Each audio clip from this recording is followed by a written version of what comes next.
दिनेश, क्या सोच रहे हो तुम? कुछ नहीं रमेश, बस रंग लगाने वाली चुड़ैल के बारे में सोच रहा हूँ। हाँ हाँ, वही चुड़ैल ना, जो होली में जिसको भी देखती है उसको रंग लगाकर मार देती है। बहुत ही दुष्ट चुड़ैल है वो।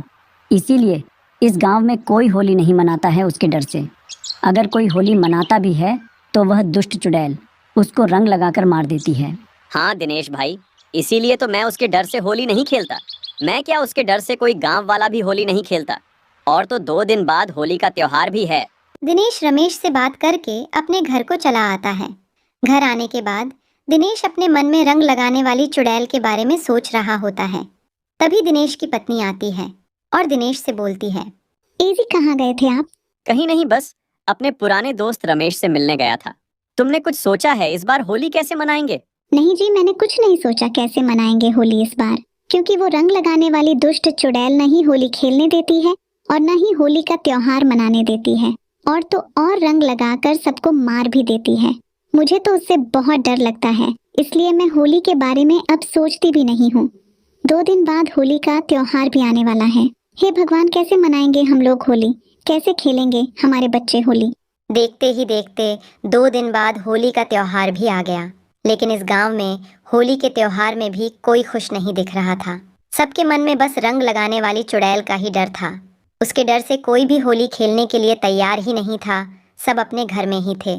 तभी इस गांव में वही रंग लगाने वाली चुड़ैल आती है और गांव में किसी को भी नहीं देखती तो उसका गुस्सा और भी बढ़ जाता है और चुड़ैल बोलती है, लगता है मेरे डर से सारे गांव वाले होली खेलना बंद कर दिए हैं।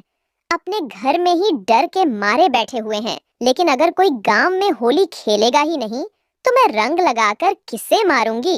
तभी चुड़ैल को पता चल जाता है अब कोई बाहर नहीं आएगा होली खेलने के लिए, और गांव वाले चालाक हो गए हैं, क्योंकि मैं उनके साथ होली खेलती हूँ और उसके बाद रंग लगाकर उनको मार देती हूँ। इसीलिए कोई अब होली नहीं खेलता है इस गांव में। तभी चुड़ैल अपने मन में सोचती है, अगर मैं गांव वालों से झूठ बोलती हूँ कि मैं इनके साथ सिर्फ होली खेलूंगी और इनको कभी मारूंगी नहीं, तो शायद ये गांव वाले बाहर आएं। अरे कोई तो होली के त्योहार में बाहर निकलो, कोई तो मेरे साथ होली खेलो। गांव वालों, होली का त्योहार आ गया है। अगर मेरे साथ कोई होली खेलेगा तो मैं इस गांव में किसी को नहीं मारूंगी और मैं बस सबके साथ होली खेलूंगी और खुशी खुशी चली जाऊंगी यहाँ से, मैं वादा करती हूँ। चुड़ैल की ये सब बातें दिनेश और उसकी पत्नी सुन रहे थे और दिनेश की पत्नी दिनेश से कहती है, हे जी, सुन रहे हो चुड़ैल क्या बोल रही है? चुड़ैल गांव वालों से वादा कर रही है, अगर कोई गांव वाला बाहर आता है चुड़ैल के साथ होली खेलने के लिए तो चुड़ैल किसी को नहीं मारेगी, सिर्फ गांव वालों के साथ होली खेलेगी। अरे नहीं नहीं, ये चुड़ैल एक दुष्ट चुड़ैल है और चुड़ैल किसी की भी नहीं होती। चुड़ैल बस झूठ बोल रही है ताकि कोई गांव वाला बाहर निकले और चुड़ैल उसे रंग लगाकर उसको मार दे। इसलिए ये चुड़ैल ये सब बातें कह रही है गांव वालों से, क्योंकि कोई भी गांव वाला चुड़ैल को बाहर नहीं दिखा होगा। चुड़ैल बाहर खड़ी होती है और किसी का बाहर निकलने का इंतजार कर रही होती है। कोई अपने घर से बाहर निकले और चुड़ैल उसे रंग लगाकर मार सके, लेकिन कोई भी अपने घर से बाहर कदम नहीं रखता। पर मुझे तो ऐसा लगता है ये चुड़ैल सच बोल रही है, क्योंकि ये वादा भी कर रही है। मुझे तो लगता है बाहर जाना चाहिए इस चुड़ैल के साथ होली खेलने के लिए। अगर कोई भी बाहर गया चुड़ैल के साथ होली खेलने के लिए तो चुड़ैल उसे मार डालेगी। तुम अभी कुछ नहीं जानती इस चुड़ैल के बारे में, इसलिए तुम घर में ही रहना और बच्चों का ध्यान रखना, कोई भी बाहर नहीं जाएगा। ठीक है जी। तभी चुड़ैल एक बार सारे गांव वाले से फिर से कहती है, अरे गांव वालों, मैं सच बोल रही हूँ।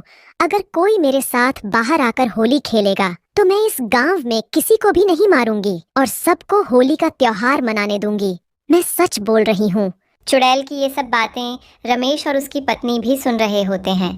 तभी रमेश की पत्नी रमेश से बोलती है, रमेश जी, आप सुन रहे हैं ना जो चुड़ैल बोल रही है?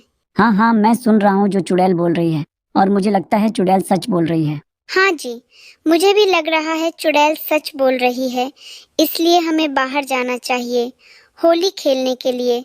चलो जी, चलते हैं चुड़ैल के साथ होली खेलने के लिए, ताकि हम गांव वालों में से किसी को भी चुड़ैल न मारे। चलो चलते हैं, चुड़ैल के साथ होली खेल के आते हैं, ताकि हमारे बच्चे भी होली का त्योहार मना सकें और होली खेल सकें। तभी रमेश और रमेश की पत्नी अपने घर से बाहर निकलते हैं चुड़ैल के साथ होली खेलने के लिए, और चुड़ैल के पास आकर चुड़ैल से कहते हैं, चुड़ैल जी, अगर हम आपके साथ होली खेलेंगे तो क्या आप हम लोग को नहीं मारोगी और हम गांव वालों को होली का त्योहार मनाने दोगी? और तुमने वादा भी किया है कि मैं किसी को भी नहीं मारूंगी। हाँ, मैंने वादा किया है, अगर कोई भी गांव वाला मेरे साथ होली खेलेगा तो मैं किसी को भी नहीं मारूंगी और इस गांव में सब लोग खुशी खुशी होली का त्योहार मनाएंगे। मैं इस गांव में किसी को भी नहीं मारूंगी। तो चलो फिर चुड़ैल जी, होली खेलते हैं। फिर तीनों मिलकर होली मनाते हैं। पहले सुनीता चुड़ैल को रंग लगाती है, उसके बाद रमेश भी चुड़ैल को रंग लगाता है, फिर चुड़ैल भी उन दोनों को रंग लगा देती है। होली खेलने के बाद रमेश की पत्नी चुड़ैल से बोलती है, अच्छा चुड़ैल जी, हमने आपके साथ होली खेल लिया, अब हम लोग जाते हैं अपने घर होली का त्योहार मनाने के लिए। अभी रुक जाओ तुम दोनों, अभी तुम दोनों के लिए एक गिफ्ट बचा है। कैसा गिफ्ट चुड़ैल जी? मौत का गिफ्ट। इतना बोलकर चुड़ैल रमेश और रमेश की पत्नी को रंग लगाकर मार देती है। ये सब दिनेश और दिनेश की पत्नी अपने घर से देख लेते हैं और दिनेश अपनी पत्नी से बोलता है, देखा तुमने, मैं सच बोल रहा था, ये चुड़ैल झूठ बोल रही थी। अगर हम लोग बाहर जाते होली खेलने के लिए तो वो चुड़ैल हमें भी मार देती। लेकिन हम लोग क्या करें? मैंने सुना है इस गांव में बहुत ही पहुंचे हुए एक साधु महात्मा आए हैं। अगर हम लोग उनसे जाकर मदद मांगे तो शायद वो कुछ कर सकते हैं। दिनेश और दिनेश की पत्नी साधु महात्मा के पास पहुंच जाते हैं और उनको रंग लगाने वाली चुड़ैल के बारे में सब कुछ बता देते हैं और अभी उनके सामने जो हुआ उसको भी बता देते हैं। साधु महात्मा जी ने थोड़ी देर के लिए आंखें बंद करी और कुछ मंत्र पढ़े और फिर बोले, ये लो बेटी, ये साधारण रंग नहीं है, ये मंत्र वाला रंग है। अगर इसे किसी तरह चुड़ैल के मुंह पर लगा देंगे तो चुड़ैल वहीं पे भस्म हो जाएगी। बहुत बहुत धन्यवाद आपका महात्मा जी। दिनेश और दिनेश की पत्नी मंत्र वाला रंग लेकर सीधा चुड़ैल के पास आ रहे होते हैं। चुड़ैल इन दोनों को आते हुए देख लेती है। अरे वाह, 2 लोग तो और आ रहे हैं मेरे पास। इन दोनों को भी रंग लगाकर मार डालूंगी। जल्दी आओ मेरे पास, जल्दी आओ। ये दोनों जैसे ही चुड़ैल के पास पहुंचते हैं, चुड़ैल से बोलते हैं, चुड़ैल जी, हम दोनों भी आपके साथ होली खेलना चाहते हैं, क्योंकि हम दोनों ने आपकी बातें सुनी। आपने वादा किया है कि अगर कोई भी गांव वाला मेरे साथ होली खेलता है तो मैं उनको कभी नहीं मारूंगी और उनको होली का त्योहार भी मनाने दूंगी। हाँ हाँ, मैंने वादा भी किया है और मैं सच बोल रही हूँ। अगर कोई भी मेरे साथ होली खेलेगा तो मैं किसी को भी नहीं मारूंगी। तभी दिनेश की पत्नी मंत्र वाला रंग चुड़ैल के मुंह पर लगा देती है और चुड़ैल वहीं पर जल के भस्म हो जाती है।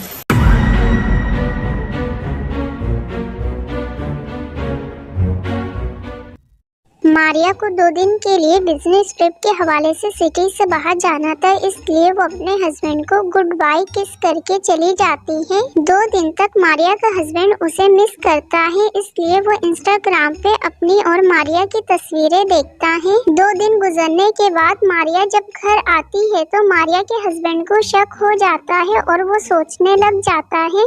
दोस्तों, क्या आप बता सकते हो मारिया के हस्बैंड को क्यों शक हो रहा है? क्या ये असली मारिया है या नहीं? दोस्तों, ये असली मारिया नहीं है। असली मारिया का जो बर्थमार्क है वो राइट साइड पे है, जबकि इसका लेफ्ट साइड पे है। क्या आपने भी यही सिलेक्ट किया था?